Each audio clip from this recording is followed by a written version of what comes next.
Et bonjour à tous.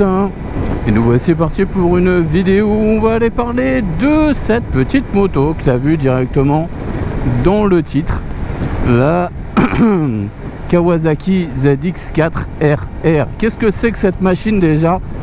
Alors forcément, si jamais elle t'intéresse, si jamais tu es sur cette vidéo, c'est que cette machine tu la connais. Pour ceux qui ne la connaissent pas, c'est quoi? C'est une 400 cm3 4 cylindres et qui peut prendre jusqu'à on va dire un peu plus de 15 000 tours minute.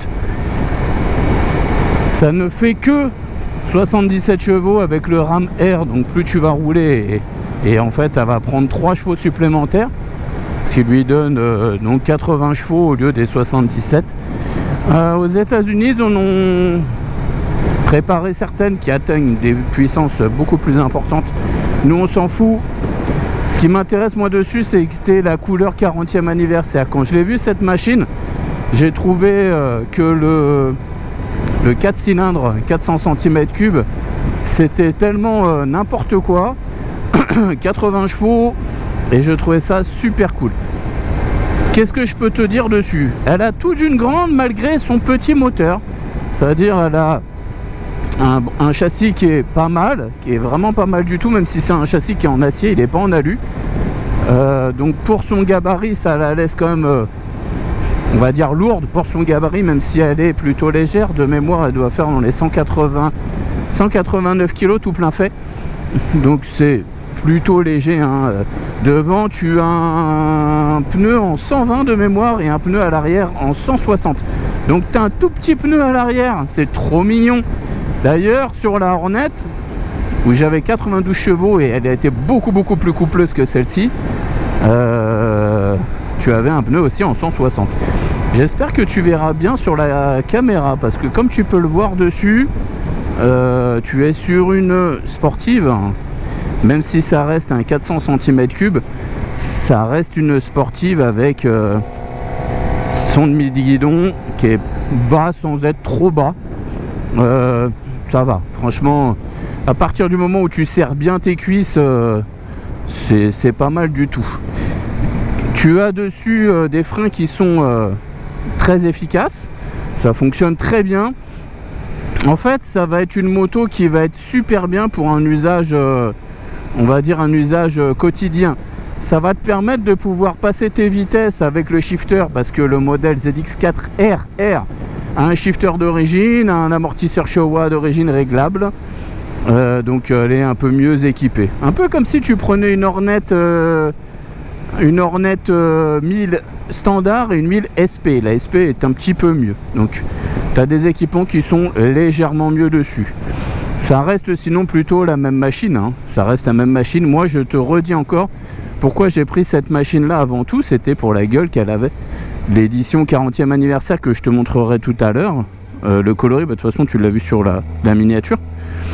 Mais ah putain, quand tu passes de Honda à Kawa, tu te perds sur les clignots, c'est relou.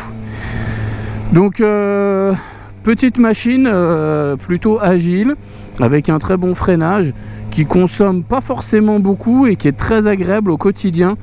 Alors oui, certes, il va falloir que tu la cravaches quand tu vas vouloir que ça fonctionne, mais le son du moteur, oh là là là là là là, le son du moteur est juste incroyable. J'adore le son du moteur du 4 cylindres, petite cylindrée comme ça. Putain, le son il est vraiment il est incroyable. J'ai mon pote Doc Custom qui l'a essayé et qui, je lui ai précisé, elle prend 15 000 tours, n'oublie pas.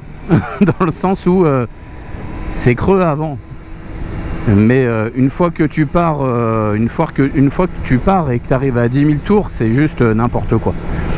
Ça fonctionne très bien. Je trouve ça vraiment très agréable à utiliser. Le shifter bah, du coup te permet de passer tes vitesses sans aucun problème. Il est plutôt agréable à passer, plutôt efficace, sans être pour autant extraordinaire.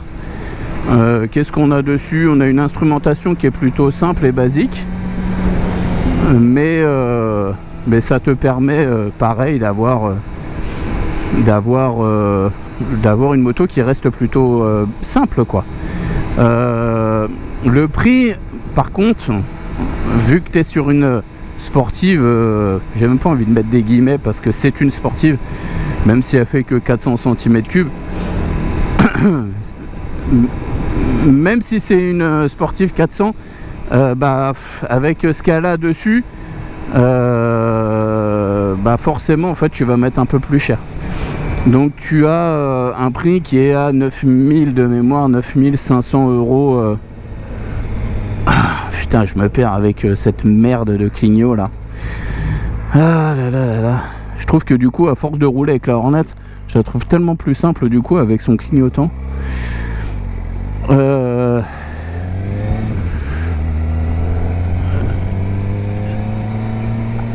On accélère un coup? Allez, écoute.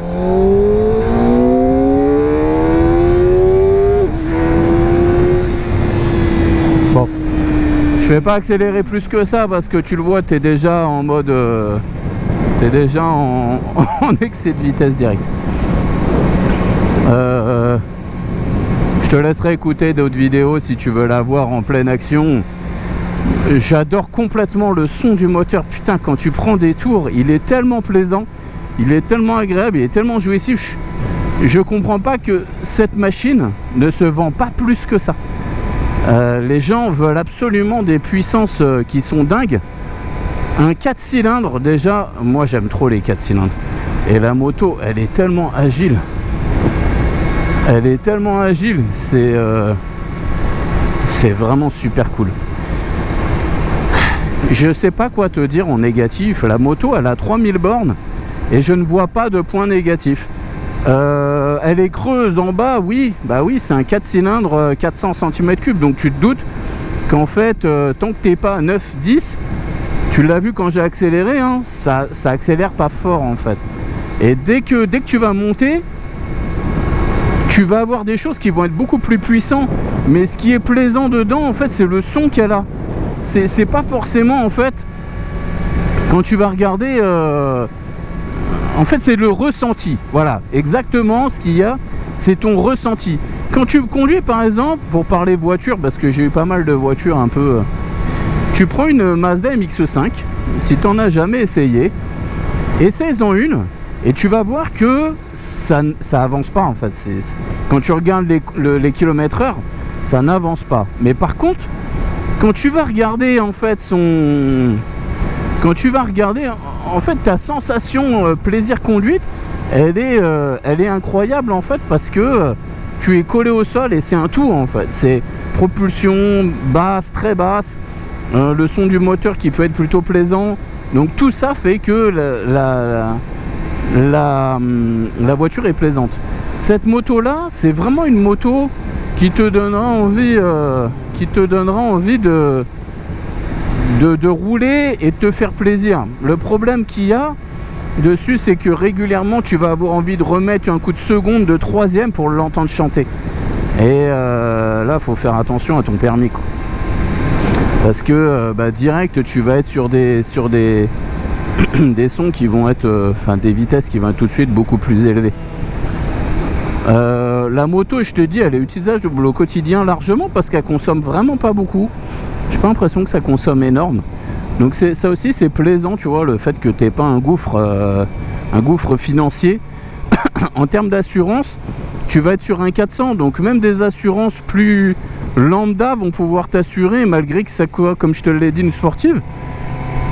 Ça sera assurable sans que ça te coûte une fortune.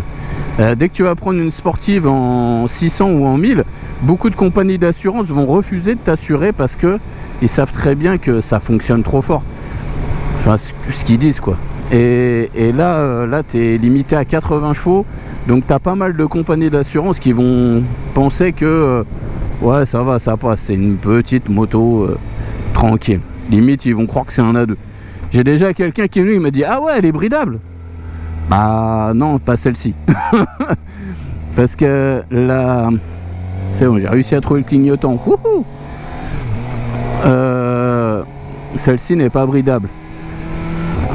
mais tu vas avoir la version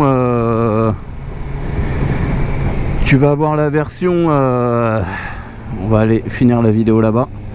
Tu vas avoir la version Ninja 400 qui existait et qui est un bicylindre 400 cm3 et qui, celle-ci, oui, elle est bridable. Celle-ci est absolument pas bridable. Tu ne peux pas la brider, mais malgré tout elle en reste plaisante et les gens ont tendance à croire que c'est un truc qui roule pas. Ça fonctionne plutôt bien, c'est plutôt agréable. Donc en tout cas, je vais te montrer la machine un peu plus en détail. On va regarder ça, on va essayer de se trouver un petit endroit tranquille.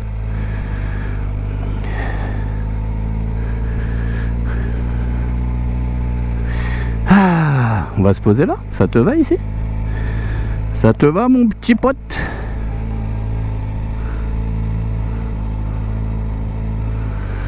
Allez, bien sûr. Elle est en côte.